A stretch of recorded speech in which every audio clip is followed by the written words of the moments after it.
Chapter 8. Every muscle in Jenna's body felt cemented in place.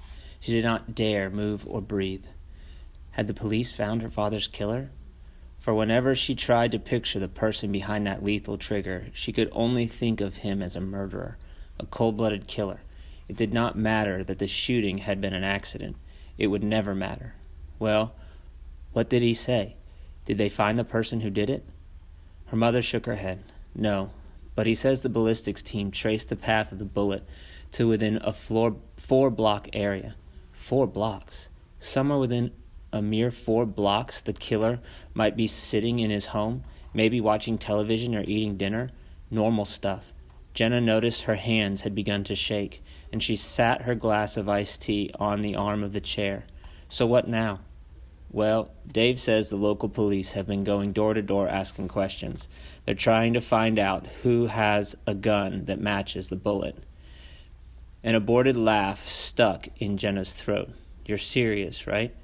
They really think, with all the publicity about the accident, that anybody's going to admit they even own a gun? Her mother unwrapped the towel from her head, wiped her swollen eyes with it, then began to rub her wet hair. They have records, she said. Handguns have to be registered. They know who owns that. What if it wasn't a handgun? Her mother's eyes met hers, and Jenna could almost feel her disappointment. You mean maybe it was a rifle? Jenna shrugged. Why not? I'm not sure rifles have to be registered. Her mother combed the wet strands of hair with her fingers and stared out at the woods behind the house. If it was a rifle, then it might be harder for them to track down. Her mother's words came slowly.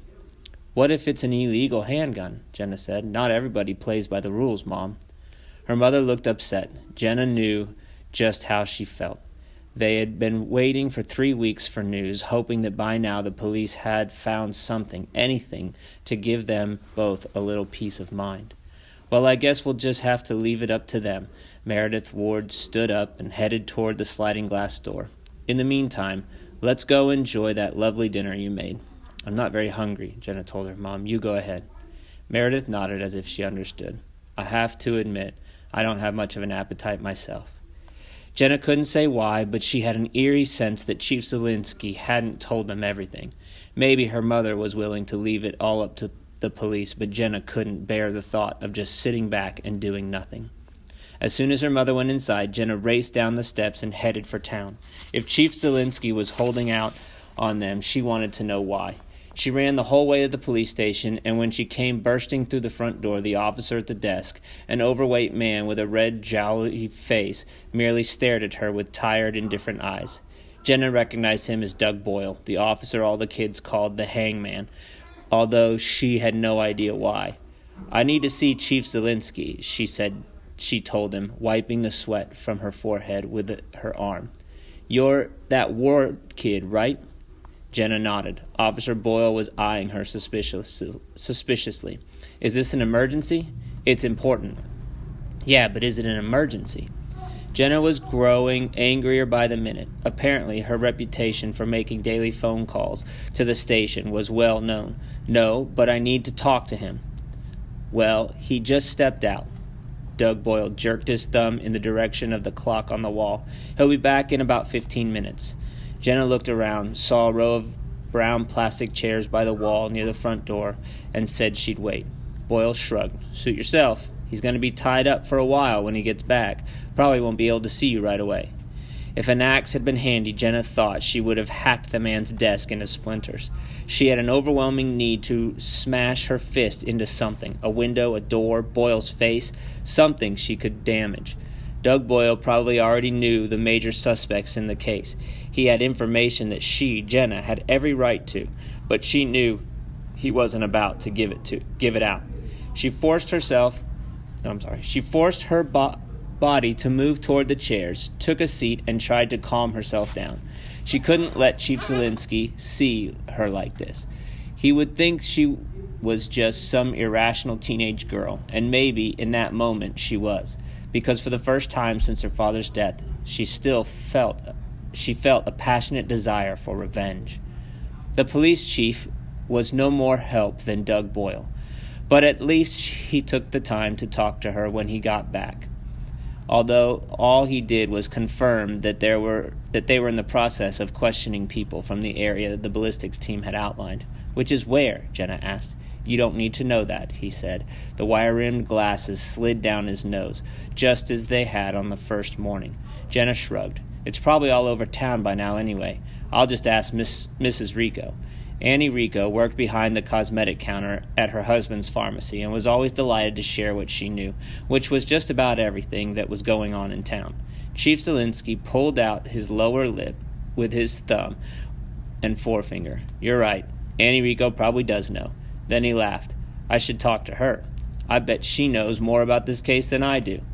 Jenna was not amused. She left the police station feeling as if nobody really cared, although Dave Zielinski had been very nice about it all, including her steady stream of daily phone calls. Not surprisingly, Mrs. Rico did know which area the police were investigating. She leaned over the cosmetics counter conspiratorially, so far over, in fact, that Jenna could clearly see the half-inch of dark roots at the base of her bright yellow hair, and whispered with her listerment breath that the cops were bound to nail the killer any day now.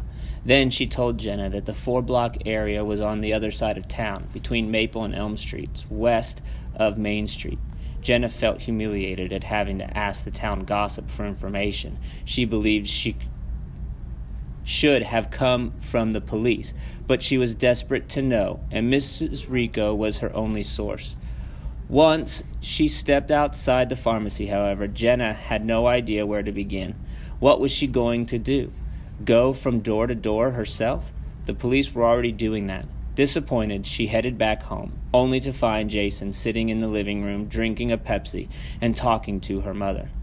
Jenna's hand went instinctively to her hair, which clung to her sweating face and neck in clumps. She shoved her damp hair behind her ears, mortified. She must have looked a fright. Even worse, she had completely forgotten about their date. "Sorry I'm late," she said, trying to act as if she hadn't really forgotten about him at all. "I had something I needed to do." Her mother and Jason were staring at her openly. "No problem," Jason said. "I just got here. Give me a minute to change my clothes, okay? I'll be right back." Then, without waiting for a response, she darted upstairs. On the bus on the way to the mall, Jason said, "Your mom told me that the ballistics team found out. What the ballistics team found out. That's good news." "Yeah, it is." She hadn't felt this awkward around Jason since 7th grade, but at least she wasn't having those weird, panicky feelings that she'd had earlier. "How's your science project?" she asked, because she had no idea what else to talk about. "Okay, vacation set me back, but I'm coming up to speed." "So you think it'll be ready for Westinghouse?" Jason was working on an electronic device of some sort that could draw energy from the sun to power space vehicles. He planned to enter it into the Westinghouse Science Talent Search when it was ready. Jason's passion for science was one of the things she loved best about him. He nodded, then began talking about a problem he'd run into with the experiment. Jenna settled back in her seat and relaxed. She knew he'd be going on about the project for the rest of the bus ride. When they reached the theater, Jenny was relieved to see that the coming attractions had already begun, which meant she wouldn't have to talk, not until the movie was over anyway. Jason offered her some popcorn, then wedged the container between his knees, as if he sensed anything was wrong between them, he didn't let on. He had asked her to choose the movie, and she had tried to pick something they would both enjoy, finally deciding on a comedy that a lot of their friends had been talking about. But Jenna found it difficult to concentrate. She couldn't stop thinking about the investigation. What was even worse, the film was one of those buddy cop movies. Her attention began to wander, coming to a rest on a girl who sat in the section across the aisle. She had taken the last seat in her row. Something about the way the girl's body was turned, her back partially pressed against the wall, made her seem on guard. Most of the seats on the side of the rooms were empty, including all the seats in the row where the girl sat. The majority of the people, like Jason and Jenna, had chosen to sit in the middle section.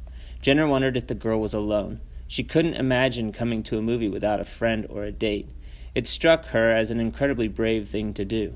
That was when she suddenly realized that the person she had been staring at all this time was Amy Ruggiero. Jenny's shoulders twitched involuntarily. Amy Ruggiero was 2 years ahead of her in school. Jenna didn't know her personally, but, like everyone else, knew her reputation. So she wasn't at all surprised to see some guy casually slip in next to her, put his arm around her as if she were his exclusive property, and let his hand slide along her thigh. She wondered if this was Amy's date. Did boys actually date Amy Ruggiero? But then she saw Amy stiffen, jerk her leg away from the boy's grasp, and press herself even closer to the wall. She would have kept watching them, Amy and this boy, who were far more interesting than the movie, if Jason hadn't set the empty popcorn container on the sticky floor and slipped his arm around her shoulders. Loud music blasted out at them from the speakers, followed by an onslaught of gunshots. The screen was ablaze with action. Jenna felt Jason's grip on her shoulder tighten, and that was when her heart began to race all over again. She would have expected her heart to pound mildly when he touched her, just as it always did, but not like this. She stumbled around for the word she wanted. Fear. Yes, that was it, fear. Was it possible that her feelings for Jason, a major part of her life for so long, had changed, and changed drastically? She was so stunned by this betrayal, she did not know what to think. This was a horrible feeling, a feeling so suffocating that she thought she might pass out. Slowly she rose to her feet, mumbled something about the restroom, and stumbled up the aisle, terrified that she might faint in front of all these people. Once in the restroom, she grabbed hold of the countertop that surrounded the row of sinks and tried to focus on her breathing. Deep breath in, deep breath out. But it wasn't working. She couldn't seem to get control of her body. She felt dizzy. The room was too bright. She glanced up at the fluorescent light overhead. It hurt her eyes. Then the light seemed to be moving, swirling, in a kind of black and white whirlpool. Her knees could no longer hold her. She was going down, sinking, and there was an